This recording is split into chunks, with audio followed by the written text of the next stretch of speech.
Welcome to Human Biology. In this brief lecture, we're going to just discuss the syllabus and online versus in-person options. So let's get rolling.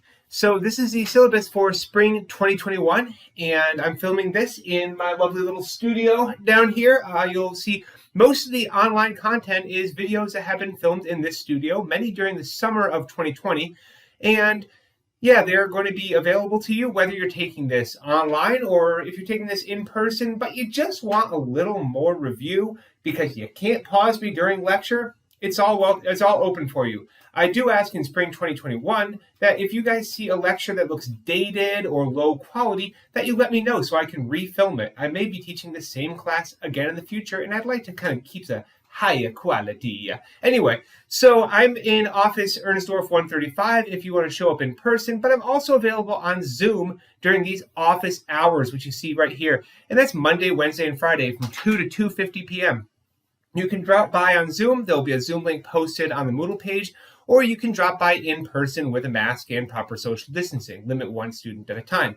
I also have at times on Thursday where it's kind of a by request. Let me know a day in advance. You want to show up, you have some questions, boom, I gotcha. Since most of the quizzes are on Fridays, that Thursday section is especially useful if you just can't get a concept. So the lecture times are 10 to 10:50 on Monday, Wednesday, and Friday. The video times are, they're always available. So they're kind of always there for you. You can watch them at 10 a.m. on Friday or 10 p.m. on Friday. There will be some forums. So if you watch a video, I want you to also post up in the forum. So ask me some questions. I know you probably have some. And if you see someone else with questions, feel free to answer them. This forum kind of keeps a bit of that online community going on because here at St. Martin's, we're all about community. Now, it's again, if you show up or don't, if you watch a video and do the lecture, that's perfectly fine. And what I would discourage is don't binge watch the videos right before the exam. Quite frankly, I'm just not binge worthy, and it's just not a very good study method. So the course itself, this is a broad overview of human biology. We're discussing the different systems, how they interact, and things such as nutrition, oxygen levels in the blood, simple things like that. Think of this like a owner's manual for the human body, which you own one of, I assume. Anyway, course goals. Let's get through the scientific method, form and function, that wonderful thing known as homeostasis, negative feedback loops, that kind of stuff. Describe the various systems of the human body, explain how they're interacting. That respiratory and circulatory system, those are really intertwined, and I definitely want to hear that you know how they work.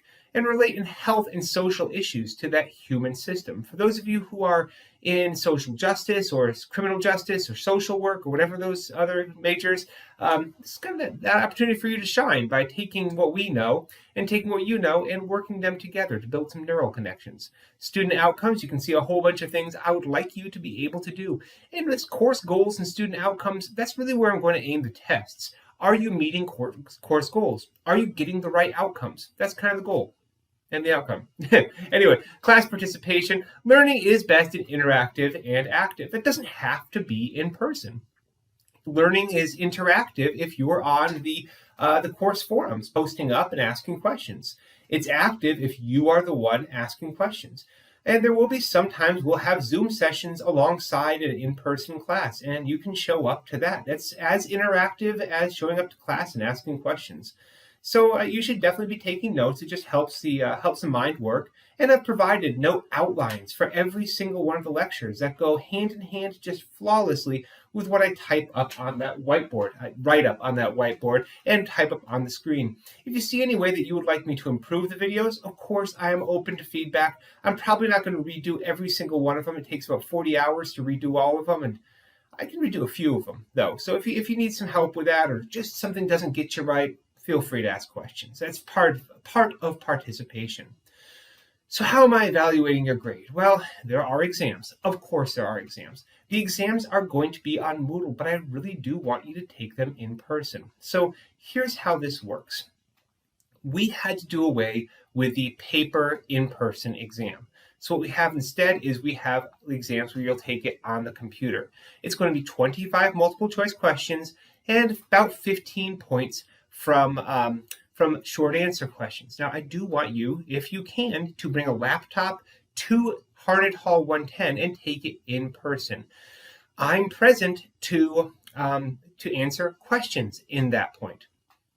However, I have learned from last semester that a lot of people would much prefer to take it online at home. And I learned that one of the reasons people want to take it online at home is that there they have access to a cell phone to look things up, and they have access to Google to look things up, and they have access to their book and their notes and everything else around them, which makes it a lot easier. However, that's not very fair to the people who are taking it in person. And that kind of disjointed and inequity for an examination disqualifies this course. So I have to teach a course that actually evaluates people fairly. So we are going to be in person if you can be in person, and you're going to be using something called Lockdown Browser, which means you can use your computer, which will you can get on Moodle, you can take the exam, but you can't check Google while you're taking the exam. And I had the option of doing this whole Respondus software that also has a video camera that tracks your movement, but that's just too intrusive, too invasive. So be in person, and I will be able to make the exam questions much more direct. One problem we had last semester was I had to make exam questions that could not be Googled. And this meant the exam questions were very obtuse and just difficult to understand. I want easy exam questions that you can understand clearly. The problem is, if I write those and you can use Google, I'm really only testing your ability to copy and paste the question and then read the answer on Google. So that's not evaluation. Exams need to be evaluation, so you need to be in person and you need to be using Lockdown Browser. If you cannot be in person, you can be in communication with me. There are other options. They're a little weird because there are a lot of ways to cheat at home, and I've come up with some good solutions, but trust me, in person's better. You can ask me questions too. Now, some of you may need additional time. A 50-minute exam is simply not enough. You may need 2 hours. If you need that, I urge you to be in contact with DSS. We are here to help you, and the study center is another place you can take your exam. So this is how we're going to roll with exams. That said, exams really aren't the major end-all for the course. We have weekly quizzes. And these weekly quizzes are easy. They should be very straightforward. If you've done the material and you've taken good notes, you should be able to do this from your head. If you can't, that's a moment for you to step back and realize you are falling short in what I expect you to be learning. There are 10 weekly quizzes. I've got 9 typed up, and I think I'm going to be popping out one more. So there will be 10 weekly quizzes. So if you mess up on one, no harm, no foul. They're pretty simple as far as like just being 1% of your grade each. And they'll be due on Fridays on Moodle. And there's also that first exam, the first quiz is a Lockdown Browser quiz to make sure you know how to use Lockdown Browser, but I'm not going to require it for all of them because it's just a little more work for you guys. Quizzes can be done at home, but please don't go on Google. That's not testing your knowledge, and it's not an accurate assessment, so you don't know if you need help. Assignments and activities. Here's your chance to use Google and use the notebook. But I'd really prefer you use a notebook and your notes. They're going to be due just about every Monday. It's a worksheet. You turn it in online, and if you can't see the figures, let me know as fast as possible so I can send a PDF out to you. You'll be drawing diagrams and labeling diagrams. That's to really encourage the brain to work. So those will be due about every Monday. And as you see, that's 30% of your grade. The exams are only 18% of your grade. I'm really putting the most of the grade on your ability to just do assignments weekly. And if you miss the assignments, well, then it's hard for me to grade. It's hard for me to grade what I don't have. Participation, just be involved, be engaged, post up on the forums, ask questions during class, show up during office hours, show me proof of sentience. It's pretty easy to get 5% on that. It's a general easy participation. And the lab, you're going to get a grade for the laboratory. That's with Dr. Kugel, and she will describe what the laboratory is. It's 25% of your total grade in here. All right. Student attendance and late policy. Hey, if you can't attend in person, show up for these videos. That's what they're for. There you go. It's your job to get the class stuff. I like attendance in person and online so I can see if people are actually, taking the course. They didn't just show up and zone out. So, post up, show me you're here, or I'm going to send you an email asking if you're all right. I want to make sure everyone's getting the content. I mean, you signed up for it, you paid for it. Why don't you get the content? Late work, yeah. Turn things in on time. And that's part of a two-way contract. If you turn it in on time, I will grade it as fast as possible, and I will give you feedback as fast as possible. So that's that contract, really. And you know what? If people are turning in on time, then I will be able to post an answer key. Some students have asked for answer keys, but clearly once I post the answer key, I can't accept further work because, well, I gave you the answers, and if you got them wrong, that's a real problem. Anyway, we don't have makeup exams. Putting an exam in Moodle is actually really difficult, so we do not have makeup exams. Plus, you can take your exam from home, so unless you're severely ill, you can totally take that exam. All right, plagiarism and cheating, please don't. It just gets embarrassing.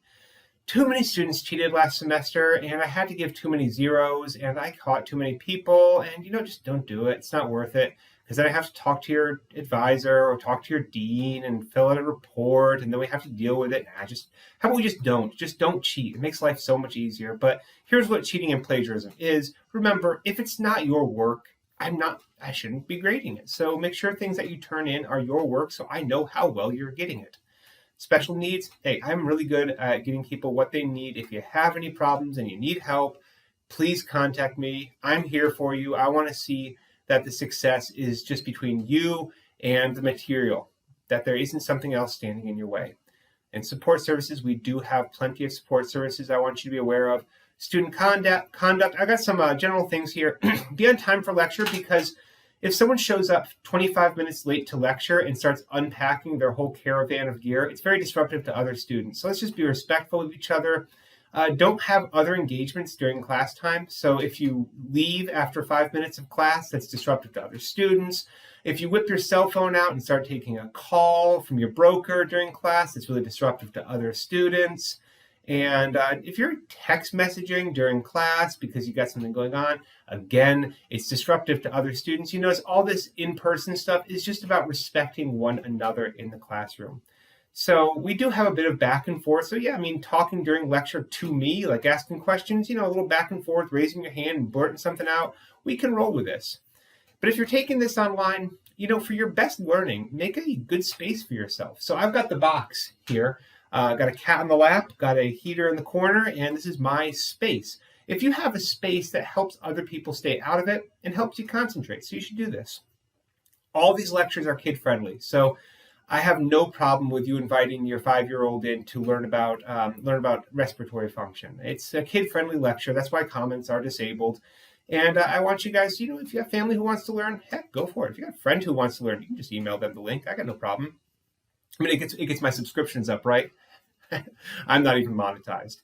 All right, yes, please let me know if you're having trouble accessing materials. And it's good to just check to make sure the worksheet works before you start working on it. So night before, you let me know if the worksheet doesn't work, I might not get back to you. Most often, Sunday night, I'm chilling with my family. So if you send me an email saying the document doesn't work, I might not get it till Monday morning. And really, I'd rather just check it out early, make sure it works for you. They're already posted, so you can do that tonight even if you wanted to. All right, here's our syllabus. This is where we're going. So no lecture on Martin Luther King Jr. Day. We've got first class on the 20th. Hey, inauguration too. And so if you can watch this remotely if you're going downtown and protesting. Just don't watch it at the protest. It's background noise. Scientific thinking on Friday. That's a different lecture. Chemistry and biology, cell properties. And when we kind of just move through here, our first exam is going to be on the 12th. 2 days before Valentine's Day. Here you go. Then we got President's Day coming up after that. Skeletal system, muscular system, blood, circulatory system. We're going to have a review, by the way, before these exams, usually Thursday night. And it's usually a Zoom/in-person event, and really useful time. It's usually about 2 hours long, and students really enjoy it. Respiratory system, nervous system, endocrine system, a day for review on the 7th, because after the 4-day, 5-day, whatever day weekend, it's good to just have that as a review. Then we've got nutrition, digestive system, mitosis, meiosis, and then we're going to finish up with diseases, a review session, and no class on the 30th, with our last day being our exam on Tuesday, May 4th, 10:15 to 12:15. So that's what we're doing, where we're going. If you have any questions, know that I am here for you, and I'm able to take your questions pretty much anytime. I'll see you in class, or I'll see you online. Hope you have a wonderful semester.